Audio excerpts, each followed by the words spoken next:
Good Sunday. My name is Kim Castro. I'm a meteorologist based out of Houston, Texas. We just received the latest update from the National Hurricane Center, which has a couple of shifts, not so much for the track of Tropical Storm Ian, but for the timing of it. So we'll break down those changes and the areas that see imminent threats, such as the Cayman Islands and Cuba, because I'll be talking about Cuba, and that is a Spanish-speaking area. I'm bilingual, so I will be talking about some of those threats in Spanish. So there will be a portion of this tropical update where I go into Spanish just to make sure I am keeping everybody as informed as possible and in the language that is preferred for them. Today is September 25th, so let's get started. Right now, this is the latest imagery we're seeing from infrared satellite.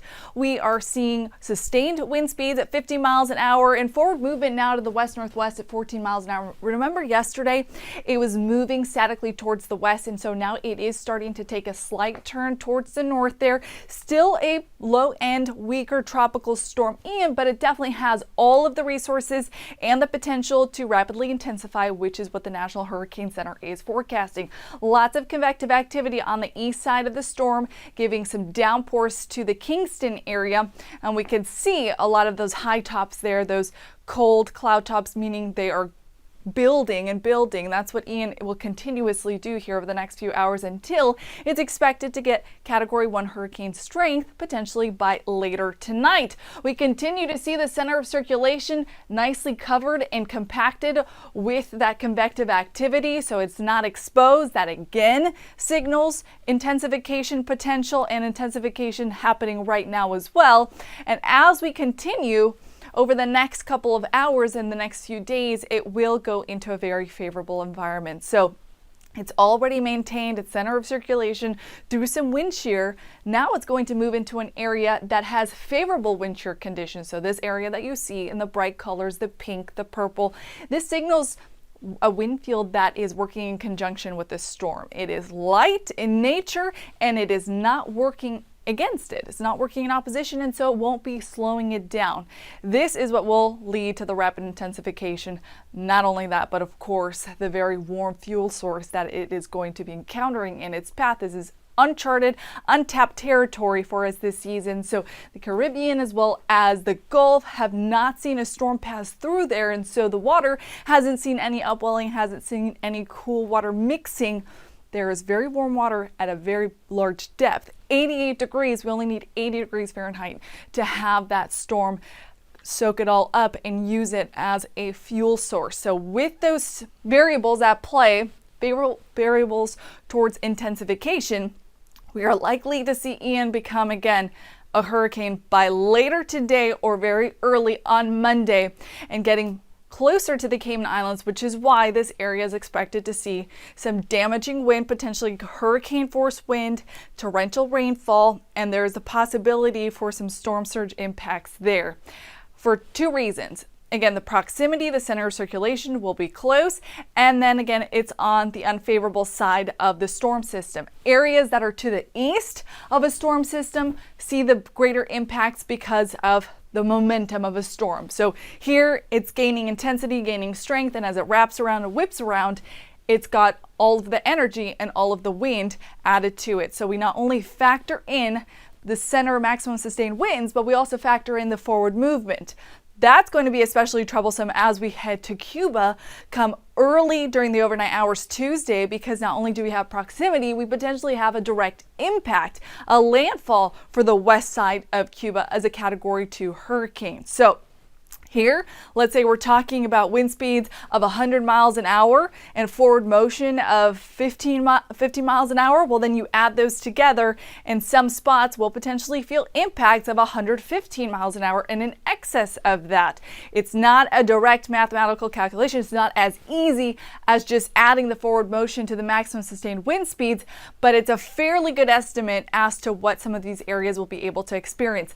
We're not only going to be looking at the potential for Category 2, though. It could potentially get the strength of a major Category 3 hurricane, and the timing of this will continue to be fine-tuned as we continue to see the latest model runs come in here. And then it just takes off. With all that warm water resource as it heads into the Gulf, Category 4 strength is what is expected for Ian.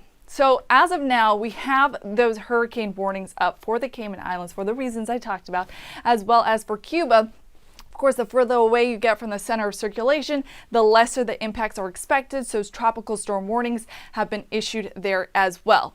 Now notice, there's going to be a lot of rainfall potential with all these strong outer bands tapping into that warm water resource and gaining momentum. So flash flooding and mudslides, that's going to be a threat for not only the Cayman Islands, but for Cuba as well. And for Cuba especially, mudslide potential is there because of the terrain, the higher elevations. We're also going to see storm surge impacts and hurricane force winds, predominantly for Cuba. And because I'm talking about Cuba, I'm going to warn some of the folks that perhaps are watching from this area as to the risk in the few coming days and very shortly.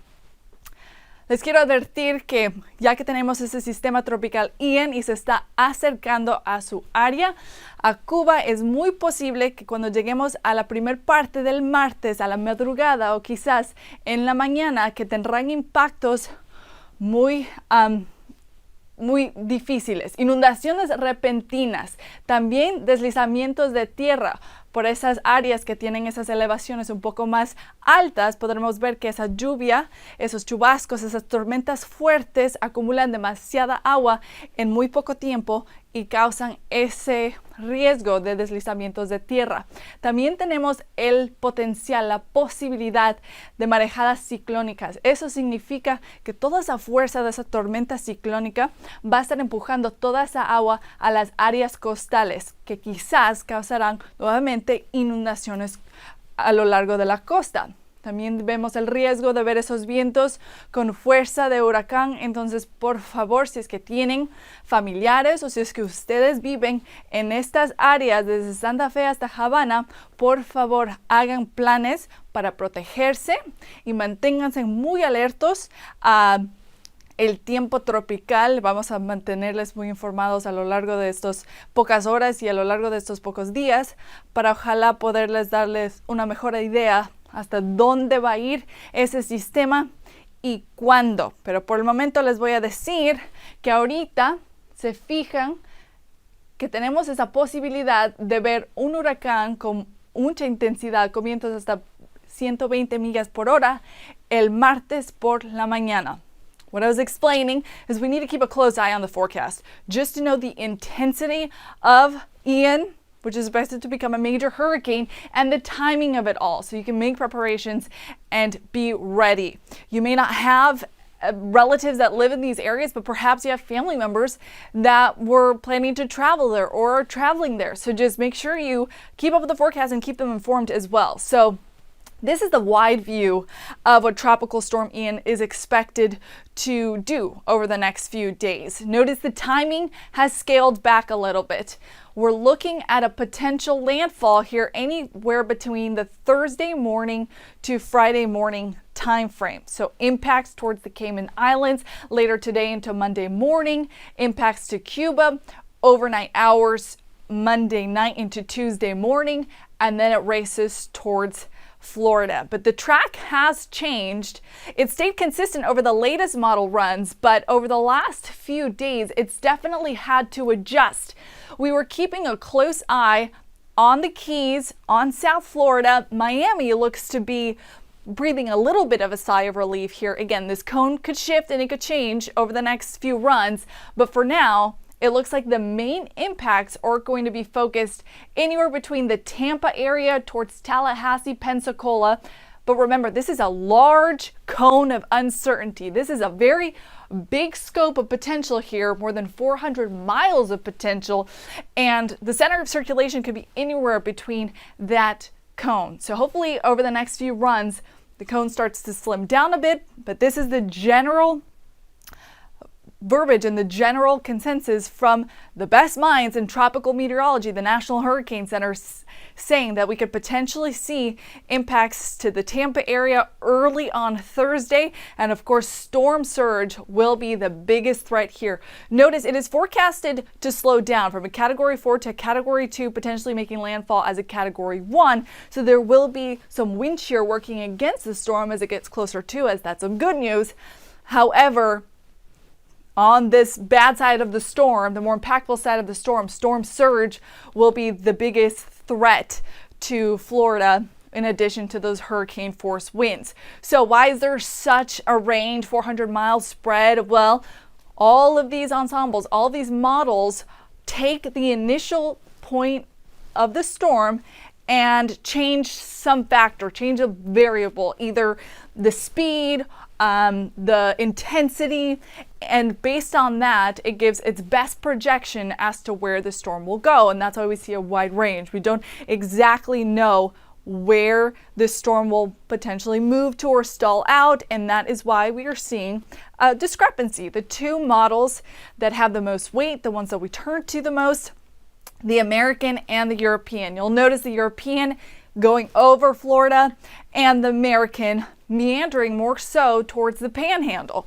And we've been seeing that consistently over the last few runs. So I want to show you why there is that shift. Why does the GFS want to take this storm towards the panhandle versus what the European has been consistently saying, which is that it's going over Florida? Although I will say the European has adjusted a little bit over the last few runs. Instead of favoring South Florida, as it initially did, it's now trying to move a little bit further towards the west, not as much as the American is though. So I want to show you why and the variables that are at play. We've been talking about these two areas of high pressure and the big spotlight, which is this trough. This trough has the potential to scoop up the system and take it towards Florida, take it towards the east. However, the GFS is saying that the timing is just not going to be quite right. So it's taking Ian out towards Cuba, like we mentioned, during the Tuesday time frame. But as it gets closer to the Gulf and closer to Florida, you'll notice the timing of the trough just doesn't really line up.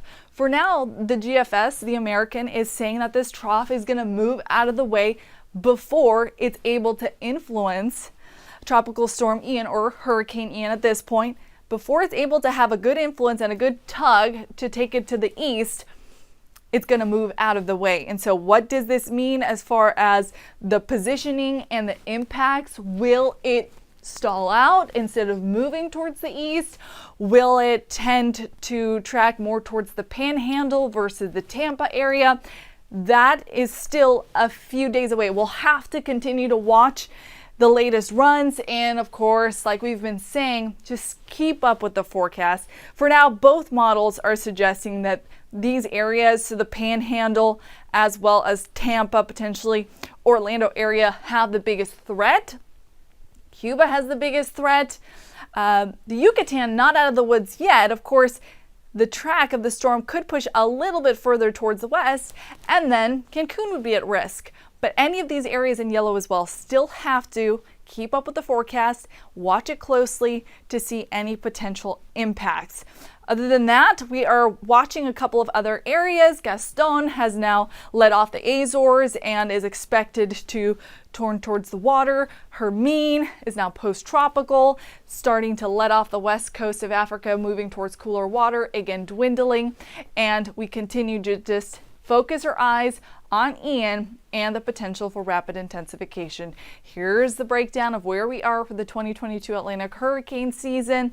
We continue to keep a close eye. This is very likely to turn to a hurricane in the later run. So just be sure to check in on YouTube just a little later tonight, and we'll have another tropical update for you to have a better understanding as to the intensity and, of course, the timing of this storm. Both factors will be paramount in understanding what the impacts will be like for us and our friends and family. As always, I'm on social media, so if there's something that I didn't cover here, or there's something that you'd like clarification on, or you have any additional questions, please reach out to me. I'm very accessible on Twitter, on Instagram, and on Facebook.